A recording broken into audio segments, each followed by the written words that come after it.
Hi everyone. काफी time से एक कॉमन रिक्वेस्ट मेरे पास आ रही थी और वो ये है कि इंग्लिश बोलना सीखना है बिगिनर लेवल से। तो आज से हम एक नई प्लेलिस्ट की शुरुआत करने जा रहे हैं जहां आप इंग्लिश बोलना सीख सकते हैं फ्री ऑफ कॉस्ट। बस बने रहिए हमारे साथ, होल्ड आवर बियर पे। तो चलिए दोस्तों, स्टार्ट करते हैं इस प्लेलिस्ट की फर्स्ट वीडियो।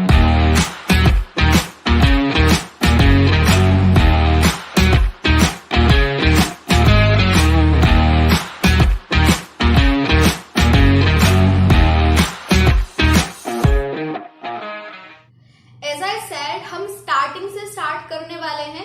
तो आज हम सीखेंगे is am are, was, were. Is am are आप यूज करते हैं आज के समय की बात करने के लिए, यानी कि प्रेजेंट टाइम की बात करने के लिए, और वॉज वर आप यूज करते हैं बीते हुए समय की बात बताने के लिए, बीते हुए समय की बात करने के लिए। सिंपल है। एम लगाना है जब आपको आपके बारे में और मुझे मेरे बारे में बात करनी हो, यानी कि बात कहने वाला जब खुद के ही बारे में बात करता है तो आप लगाएंगे एम। इज कब लगाना है? इज आप यूज करेंगे ही, शी, इट और सारे सिंगुलर सब्जेक्ट्स के साथ, यानी कि जब आप बात करेंगे एक चीज की, एक पर्सन की। नेक्स्ट है आर। आर आप यूज करते हैं यू, वी, दे और सारे प्लूरल सब्जेक्ट्स के साथ, यानी कि जब आपको बात करनी हो एक से ज्यादा चीजों की या फिर लोगों की। वॉज और वर ये कब लगाना है? वॉज आप लगाएंगे आई, ही, शी, इट और सारे सिंगुलर सब्जेक्ट्स के साथ जब आप बीते समय की बात करेंगे, और वर आप लगाएंगे यू, वी, दे और प्लूरल सब्जेक्ट्स के साथ, यानी कि जब आप एक से ज्यादा चीजों की, एक से ज्यादा लोगों की बात कर रहे हो बीते समय के लिए। एग्जाम्पल से समझते हैं। मैं तुमसे बात कर रही हूं, I am talking to you. मेरा फोन ठीक से काम नहीं कर रहा है, my phone is not working properly.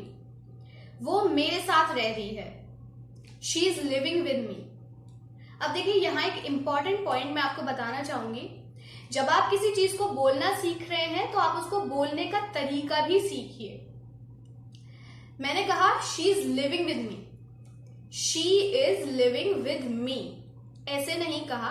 यानी कि मेरे कहने का मतलब है कि आप हर वर्ड को 90 to 90% प्रोनाउंस करिए और बाकी का 10 to 5% जाने दीजिए, क्योंकि हिंदी में भी आप ऐसे नहीं बोलते वह मेरे साथ रह रही है, कहाँ जा रहे हो, क्या कर रहे हो, ऐसा नहीं बोलते आप बोलते हैं क्या कर रहे हो, कहाँ जा रहे हो, वो मेरे साथ रह रही है।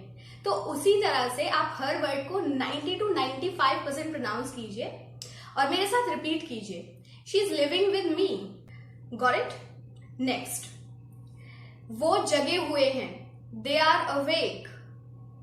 ये नोट फटा हुआ है, दिस नोट इज टॉर्न। मैं 21 की हूं, आई एम 21। ओके, आप ऐसे भी बोलते हैं I am 21 years old, he is 30 years old, और आप ऐसे भी बोल सकते हैं आई एम 21, he is 30। वो तुम्हारा मजाक उड़ा रहे हैं, they are mocking you। मैं फोकस्ड हूं, केंद्रित हूं, I am focused। अब यहां एक इंपॉर्टेंट बात बतानी है। ये जितने भी एडजेक्टिव्स होते हैं ना, जैसे annoyed, amazed, worried, scared, surprised, इनको आप इज एम आर के साथ सोच समझकर आपको लगाना है, क्योंकि इनका यूज आप अगर गलत तरीके से करेंगे तो सेंटेंस का सेंस चेंज हो जाएगा या फिर सेंटेंस गलत हो जाएगा। एग्जाम्पल से देखते हैं। I was not interested, he was interesting. आप ईडी लगाते हैं जब आपको किसी बंदे की या बंदी की स्थिति बतानी हो, स्टेट बताना हो। और वहीं अगर आप बोलें कि वो बंदा इंटरेस्टिंग था, दिलचस्प था, इंप्रेसिव था, तब आप लगाएंगे ING, यानी कि ही वॉज इंटरेस्टिंग, वो बंदा इंटरेस्टिंग था। और वही अगर आप बोलेंगे कि आई वॉज नॉट इंटरेस्टेड, यहां आप बता रहे हैं अपनी स्थिति कि मैं इतना इंटरेस्टेड नहीं था। और वहीं अगर आपको बोलना हो कि वो बंदा इंटरेस्टिंग था, तब आप लगाएंगे आईएनजी। स्टेट की स्थिति में आपने ईडी लगाया, और जब आपको बताना था कि वो बंदा इंटरेस्टिंग है, तब आपने यूज किया आईएनजी। ईडी और आईएनजी का यूज करने से आप सेंटेंस का सेंस चेंज कर सकते हैं। नेक्स्ट एग्जांपल देखते हैं। शी वॉज अनोइंग, वो बंदी परेशान कर देने वाली थी, अनोइंग थी, इरिटेटिंग थी, पकाऊ थी। नेक्स्ट एग्जाम्पल आप देखें तो वहां लिखा है she was a little annoyed because of me. अब यहां आप बता रहे हैं कि वो मेरी वजह से, उसकी स्थिति अनॉयड थी, वो परेशान थी, इरिटेटेड थी।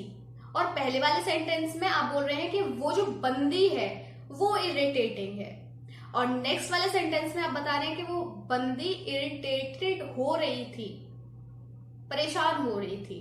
तो इन छोटी छोटी बातों का आपको ध्यान रखना है। They are so stressed out, वो बहुत परेशान है। आई एम सो स्कैर्ड, मैं बहुत डरा हुआ हूं। वॉज ही रियली स्कैर्ड, क्या वो सच में बहुत डरा हुआ है।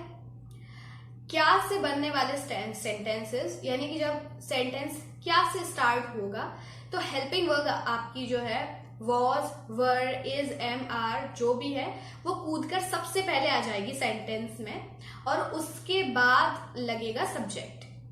क्या हम अब भी दोस्त हैं? Are we still friends? क्या अब हम फ्रेंड्स हैं? Are we friends now? क्या वो तुम्हारी गर्लफ्रेंड है? Is she your girlfriend? तुम्हारा एग्जाम कब है? When is your exam? क्या बारिश हो रही है? Is it raining? क्या तुम अब भी मुझसे गुस्सा हो? Are you still mad at me? Mad, MAD, mad का मतलब हमने सीखा है स्कूल में, मैड मतलब पागल। Are you mad? क्या तुम पागल हो? बट मैड का मतलब किसी से नाराज होना, गुस्सा होना भी हो सकता है। Is he really mad at मी? क्या वो सच में मुझसे बहुत गुस्सा है? Were you in the same room? क्या तुम भी उस कमरे में थी?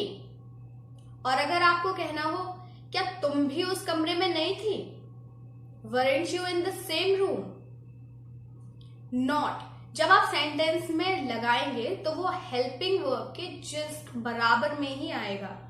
अगर आप हेल्पिंग वर्ब सेंटेंस में सबसे आगे यूज कर रहे हैं तो नॉट भी उसके साथ में ही जाएगा। मैंने कहा weren't you in the same room? were, not को मिला के मैंने बनाया weren't। कॉन्ट्रैक्शंस बोलते हैं इसको। सेंटेंस साथ में रिपीट करते हैं। weren't you in the same room? wasn't he really disappointed? क्या वो सच में बहुत निराश नहीं था? I am amazed, amazed मतलब greatly surprised, आश्चर्यचकित होना। मैं amazed हूं, मैं आश्चर्यचकित हूं। और वहीं अगर मैं बोलूं You were amazing last night, कल रात तुम आश्चर्यचकित कर देने वाली थी, तुमने किया मुझे आश्चर्यचकित। Amazing ING, amazed ED।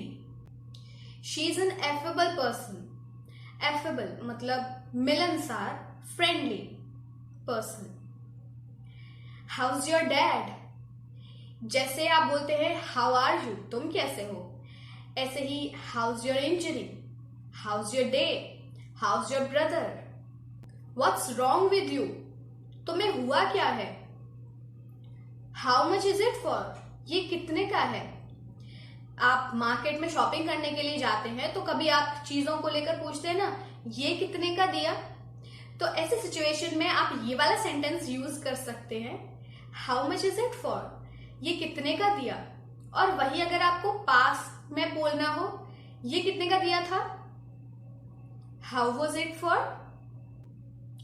आप किसी के पास जा रहे हैं और उसका फोन आया आपके पास, उसने आपसे बोला अरे कहाँ हो, वेयर आर यू, और आपको बोलना हो अरे रास्ते में ही हूं, तो आप बोल सकते हैं आई एम ऑन माई वे, मैं रास्ते में ही हूं। सेंटेंस को आप लिख लीजिए और बोलकर रिपीट कीजिए, आई एम ऑन माई वे। मैं घर पर थी, आई वॉज एट होम। कल बहुत गर्मी थी, it was very hot yesterday. कल इतनी भी गर्मी नहीं थी, it wasn't too hot yesterday. Was he your brother? क्या वो तुम्हारा भाई था? How was your day? तुम्हारा दिन कैसा था? Where were you for so long? तुम इतनी देर से कहाँ थे? I was worried about you. मैं तुम्हारे बारे में चिंतित थी। There were 40 students in that class. उस क्लास में 40 बच्चे थे। मैं सारा दिन बिजी थी। I was busy all day. The food in that restaurant was not so good. उस रेस्टोरेंट का खाना इतना भी अच्छा नहीं था। It's not my problem. ये मेरी समस्या नहीं है। So that's all for the day guys. I hope इस वीडियो से आपको कुछ सीखने को मिला हो। आप इसी तरह के सेंटेंसेस अपनी लैंग्वेज में बनाकर प्रैक्टिस कीजिए, लिखिए, बोल बोलकर प्रैक्टिस कीजिए। I believe in speaking. तो आप जितना बोलेंगे उतना ही आपको आएगा। और इसी तरह की और वीडियोस देखने के लिए बने रहिए हमारे साथ। Thank you so much for watching.